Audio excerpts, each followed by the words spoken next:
Welcome to day 15 of maths wizard. चलिए अब हम यहाँ पे आप लोगों के सामने लेकर आए हैं शेयर एंड डिविडेंड्स के क्वेश्चंस प्रैक्टिस। ऑलरेडी मैंने आप लोगों को करवा दिया है, कॉन्सेप्ट से रिलेटेड जो भी चीज़ें थी, इंपॉर्टेंट टर्म्स थे, और साथ ही आप लोगों को ये भी पता है कि किस तरीके से जो फॉर्मूला है वो इसमें अप्लाई होने वाला है, किस टाइप के फॉर्मूले आपको यहाँ पे देखने को मिलेंगे। ठीक है, डन है। अब डायरेक्टली हम क्वेश्चंस के ऊपर आएंगे और जो क्वेश्चन है आपके पास वो आपको अभी मैं करवा ही देता हूँ, उसकी कोई प्रॉब्लम वाली बात नहीं है। अगर आप लोगों के इन क्वेश्चंस का जो भी आज मैं कराऊंगा उन सभी का अगर पीडीएफ चाहिए तो उसके लिए आप टेलीग्राम चैनल को ज्वाइन कर लीजिए, जो लिंक है आपके पास डिस्क्रिप्शन में देखने को मिल जाएगा। दूसरी चीज, अगर किसी भी स्टूडेंट को कुछ डाउट आता है तो इस नंबर पे भेज दे, आप लोगों को प्रॉपर वीडियो सॉल्यूशन प्रोवाइड करने की मैं पूरी कोशिश करूंगा। और अगर किसी भी स्टूडेंट को पर्सनल ऑनलाइन क्लास की रिक्वायरमेंट है तो भी आप इसी नंबर पे आप क्या कर सकते हैं, इंक्वायरी कर सकते हैं। ठीक है, चलिए और फटाफट वीडियो को लाइक कर दीजिए, आप लोग भूल जाते हैं। और एट द एंड जो आप लोगों को क्वेश्चन दूंगा उसे आप क्या करना है, कमेंट करके आंसर जो है वो कर दीजिएगा। चलिए आज के सेशन को हम शुरू करते हैं। सबसे पहले देखिए, इसमें कहा जाता था मनी रिक्वायर्ड टू बाय 50, क्या है ये 50 है ना, ₹40 शेयर्स कोटेड एट 38.5 रुपीज। तो कहता है अगर कोई भी एक शेयर है जिसे आप 50 नंबर ऑफ शेयर लेना चाहते थे, ये नंबर ऑफ शेयर्स हो गए, नंबर ऑफ शेयर्स कितने हो गए, 50 हो गए। कहता है ₹40 शेयर, वो 40 रुपए का शेयर था लेकिन आपको दिखा कितने का है, 38.5 रुपीज का है ना, 38.5 रुपीज का। तो बोला कि आपसे कितना मनी की जरूरत पड़ेगी, मनी की जरूरत पड़ी मतलब कितने पैसे आपको देने पड़ेंगे। तो एक तरीके से आपसे क्या पूछा, इन्वेस्टमेंट। कोई फॉर्मूला याद करने की जरूरत नहीं है, ठीक है ना, मैंने आपको बताया तो सही फॉर्मूले, लेकिन फॉर्मूले याद रखने की जरूरत नहीं है, आप लोगों को सिर्फ समझने की जरूरत है कि हो क्या रहा है क्वेश्चन में। कहता है कि आप 50 खरीदना चाहते हो, एक आपके पास 38.5 रुपीज का मिलेगा। ये क्या है, देखो जो प्राइस कोटेड रहेगा ना वो हमेशा मार्केट वैल्यू को इंडिकेट करेगा, और उससे पहले जो प्राइस बताया जाएगा फिक्स्ड वैल्यू, वो आपके पास फेस वैल्यू की तरीके से काम करेगा।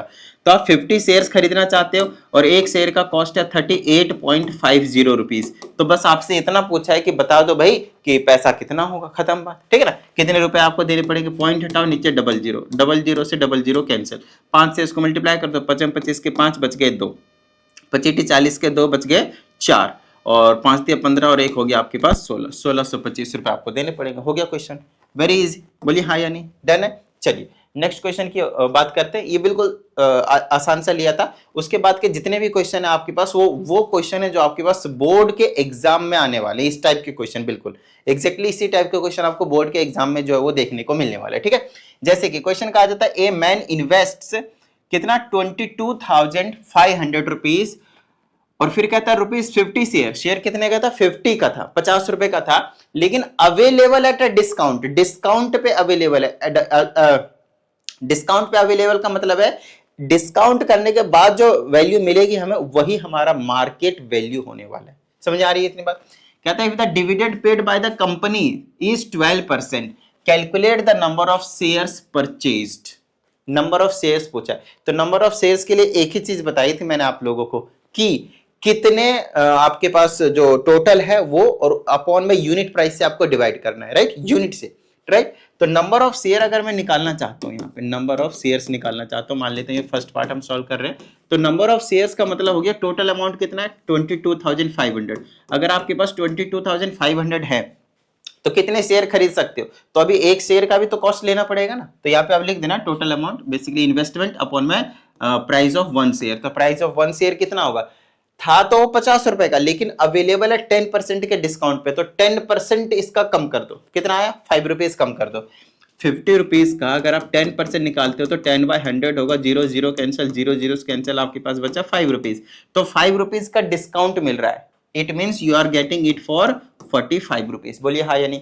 सो price of 1 share is ₹45 and the total investment was 22,500. If we divide we will get the number of share.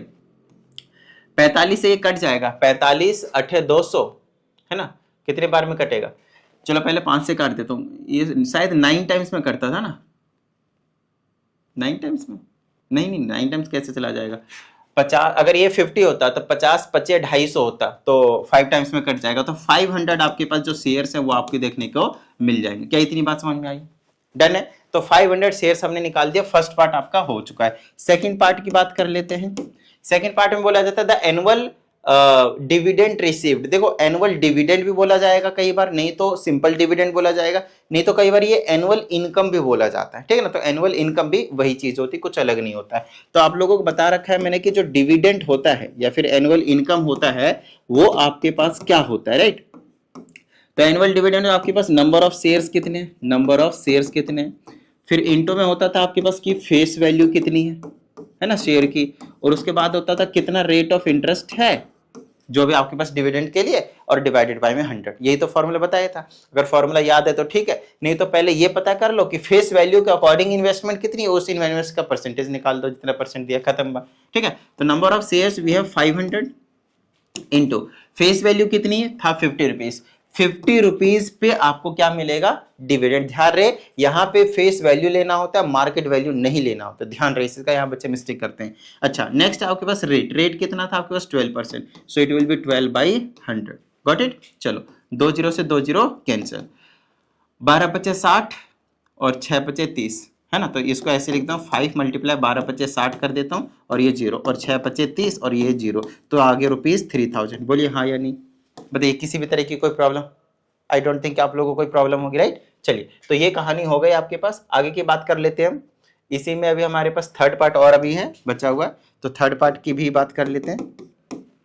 Third part में बोला था rate of return he gets on his investment, give your answer correct to nearest whole number. चलो nearest whole number में बता देंगे, but rate of return को समझते हैं। रेट ऑफ रिटर्न का मतलब ये है कि जो आपका इनकम आया है, जो डिविडेंड आया है, वो आपके इन्वेस्टमेंट का कितना परसेंट है, सिंपल सी बात ये होती है। जो भी कभी आपको रेट ऑफ रिटर्न जो है वो बोला जाए तो, ठीक है।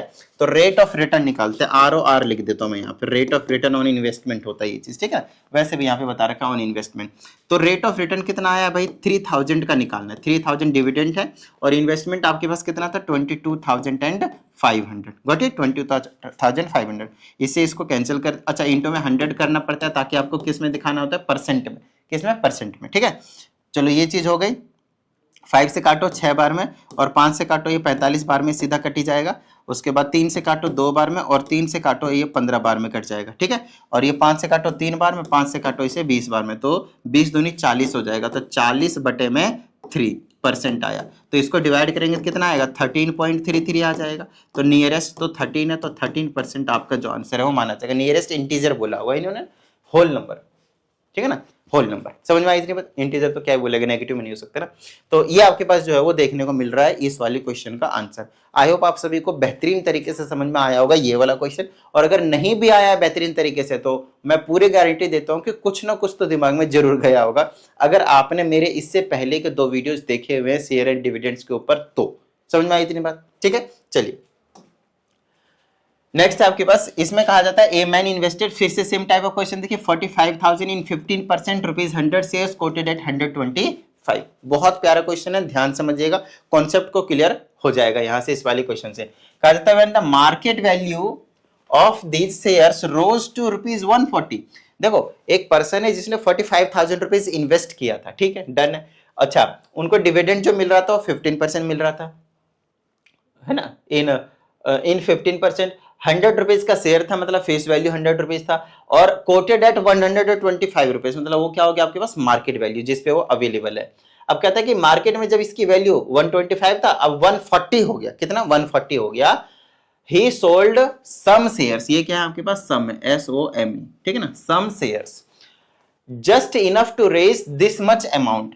8,400 रुपए उन्होंने रेज करने के लिए, उनको पैसों की जरूरत है 8,400 की। तो हमसे पूछा जाएगा कि number of shares he still holds, तो उन्होंने सेल कितने किए एक बार वो पता कर लो, और स्टार्टिंग से आपको पता चल जाएगा कि कितने शेयर्स उनके पास पहले से होल्ड करता था।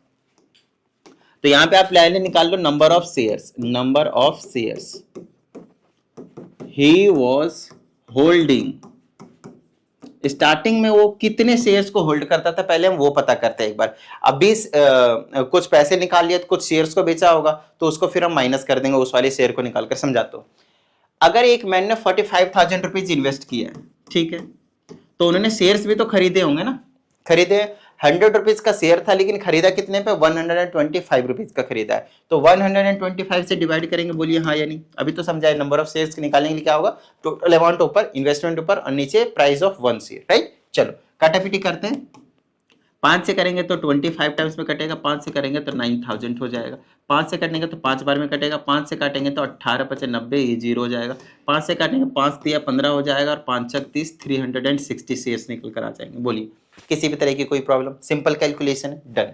चलो ये होता कि number of shares he was, जो होल्डिंग था वो इतना था। नाउ ये कितना था, अब यहाँ पे now number of shares he is holding, number of shares he is holding, कितने शेयर्स को होल्ड कर रहा है वो चीज की हम बात करेंगे।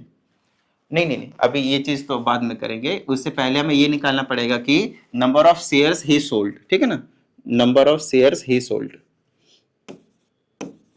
Number of shares he sold, कितने शेयर्स उन्होंने बेच दिए। अभी पहले हमें वो चीज पता करने पड़ेंगे। तो फिर से उनको कितने पैसों की जरूरत थी, 8400 की, तो 8400 बेचे, कितने के बेचे उन्होंने, 140 रुपीज की, 140 रुपीज के। तो यहां से पता चल जाएगा कितने शेयर्स को बेचा गया है। 0 से 0 कैंसिल, 14 × 85, 14 × 6 = 84, 60 शेयर्स को इन्होंने बेचा हुआ है।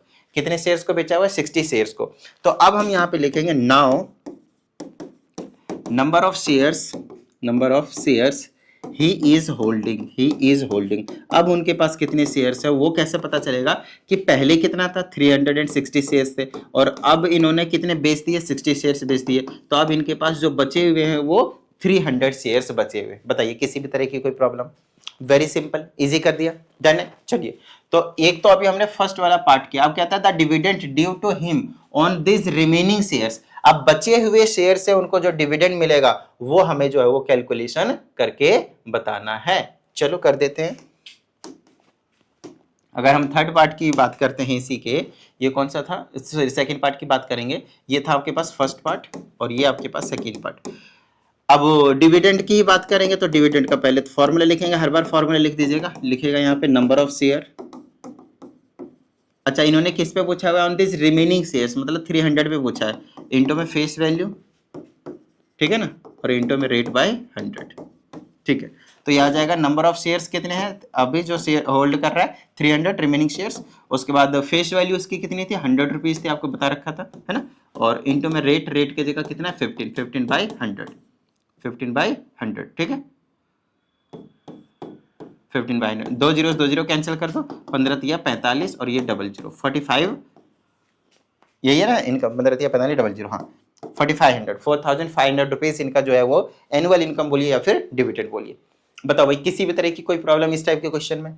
समझ में आ रही होगी बात मेरे हिसाब से, है ना। चलिए इस क्वेश्चन की भी बात करते हैं। अगर आप देखें तो हर बार यही सेम टाइप के सवाल आपके पास जो है वो पूछा जाता है और बोर्ड में भी आपके पास इसी टाइप का जो क्वेश्चन है वो देखने को मिलेगा, तो ज्यादा टेंशन लेने की कोई जरूरत नहीं है। फिर से कहता है यहाँ पे कुछ भी नाम दिया जा सकता है, बार बार ये मैंने लिखा हुआ है। कहता है this much in company paying, इतना इन्वेस्ट कर रहा है, ठीक है ना, 3072 रुपीज, इन्वेस्टिंग 5% पर एनम, जो डिविडेंड रेट है आपके पास 5% है।